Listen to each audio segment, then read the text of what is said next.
Un tournant soudain des événements peut complètement changer votre vie. C'est ce qui est arrivé à Joseph. L'histoire de l'ascension de Joseph au pouvoir et de la famine qui a suivi démontre que les plans de Dieu se déroulent souvent d'une manière que nous n'aurions jamais pu imaginer. C'est une épopée de providence, de préparation et du lien indéfectible entre la souffrance et la fécondité.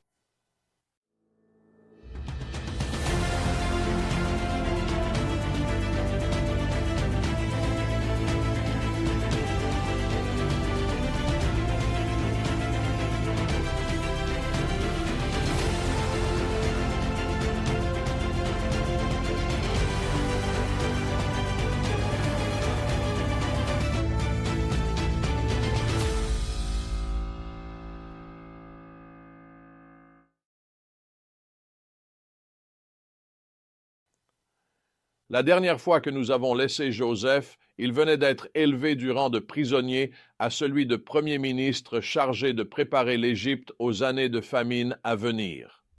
Et au fil du chapitre, la sagesse et la diligence de Joseph se révèlent pleinement. Pendant les 7 années d'abondance, il travaille sans relâche pour stocker du grain, s'assurant que la nourriture sera disponible lorsque viendront les années de disette. C'est une leçon puissante de gestion et de prévoyance. Bien souvent, nous vivons uniquement dans l'instant présent, négligeant de nous préparer aux défis qui pourraient survenir. Mais l'exemple de Joseph nous rappelle l'importance d'utiliser nos périodes d'abondance avec sagesse, en investissant dans ce qui nous soutiendra lorsque les difficultés surviendront. Et ces difficultés sont bien arrivées, comme Joseph l'avait prédit, les 7 années de famine se sont abattues sur l'Égypte et les terres environnantes.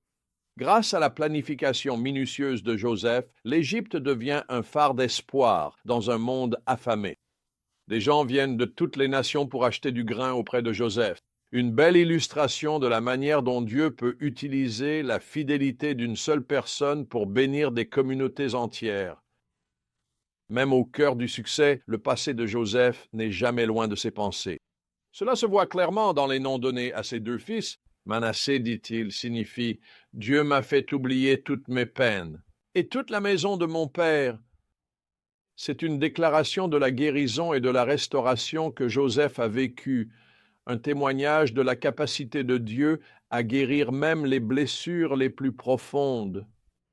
Et pourtant, le verset suivant révèle l'envers de la médaille. Joseph nomme son second fils Éphraïm en disant « C'est parce que Dieu m'a ainsi rendu fécond dans le pays de ma souffrance. » C'est une profonde reconnaissance que la souffrance et la fécondité vont souvent de pair, que les choses mêmes qui nous causent le plus de douleur peuvent aussi être le terreau que Dieu utilise pour faire croître les choses les plus belles. Il y a eu une période où j'ai vécu cette danse douce amère entre la bénédiction et la brisure.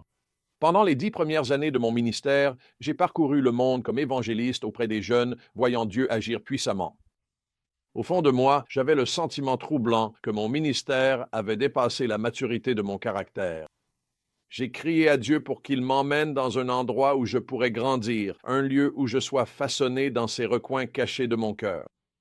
Peu après avoir fait cette prière, je me suis retrouvé pasteur d'une petite église rurale en Allemagne, loin des projecteurs et de la foule. Et bien que ces années aient été marquées par une croissance incroyable et une grande fécondité au sein de l'Église, elles ont aussi été accompagnées d'une profonde souffrance personnelle, alors que notre fils faisait face à une maladie grave. Mais c'est dans ce creuset de douleur et d'obscurité que Dieu a accompli une partie de son œuvre la plus profonde dans mon cœur. Comme Joseph, j'ai découvert que le lieu même de ma souffrance était aussi celui de ma plus grande croissance. Ce fut un temps d'élagage, d'affinement et d'apprentissage à dépendre de Dieu d'une manière que je n'avais jamais connue auparavant. Même si je n'aurais jamais choisi ce chemin, je peux aujourd'hui revoir comment Dieu s'en est servi pour me préparer à l'œuvre prévue pour moi. L'histoire de Joseph prend un tournant quand ses frères arrivent en Égypte, poussés par le désespoir de la famine. Soudain, Joseph se retrouve face à face avec les mêmes hommes qui l'avaient trahi. Ceux-là même qu'il avait rêvé voir se prosterner devant lui. Et dans un retournement de situation surprenant, c'est exactement ce qui se produit. Les frères se prosternent devant Joseph, accomplissant ainsi les rêves de sa jeunesse, sans se douter un instant que l'homme puissant qui se tient devant eux est de leur propre sang. C'est un moment chargé de tensions et de nombreuses possibilités. Joseph va-t-il utiliser son pouvoir pour se venger? Va-t-il laisser l'amertume et le manque de pardon le consumer? Ou choisira-t-il de croire que les desseins de Dieu sont plus grands que sa douleur? Que même les pires chapitres de son histoire peuvent être rachetés pour le bien? Au fil du récit, nous découvrons la manière incroyable dont Joseph gère ses retrouvailles, ainsi que la sagesse et la grâce dont il fait preuve face à une douleur inimaginable. Mais pour l'instant, son histoire nous invite à réfléchir à nos propres parcours, à ces endroits où la souffrance et la réussite s'entremêlent. Peut-être que vous traversez une période de disette, peinant à discerner la main de Dieu dans l'épreuve.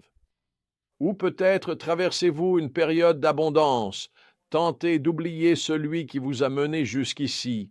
Où que vous en soyez, l'histoire de Joseph nous rappelle que Dieu agit toujours, tissant nos histoires dans sa grande tapisserie de rédemption. Nous devons gérer nos bénédictions avec sagesse et générosité, en ayant confiance que Dieu peut utiliser notre fidélité pour toucher des vies que nous ne verrons peut-être jamais. Aujourd'hui, accueillez pleinement cette vérité. Nos luttes intérieures les plus profondes peuvent aussi être le berceau de notre plus grande fécondité. Si nous laissons la main de Dieu nous façonner durant le processus, et à travers tout cela, fixe tes yeux sur celui qui écrit une histoire bien plus grande que tout ce que tu pourrais demander ou imaginer, le Dieu qui fait jaillir la beauté des cendres, qui transforme les rêves brisés en réalité glorieuse. Car entre ses mains, aucune souffrance n'est vaine.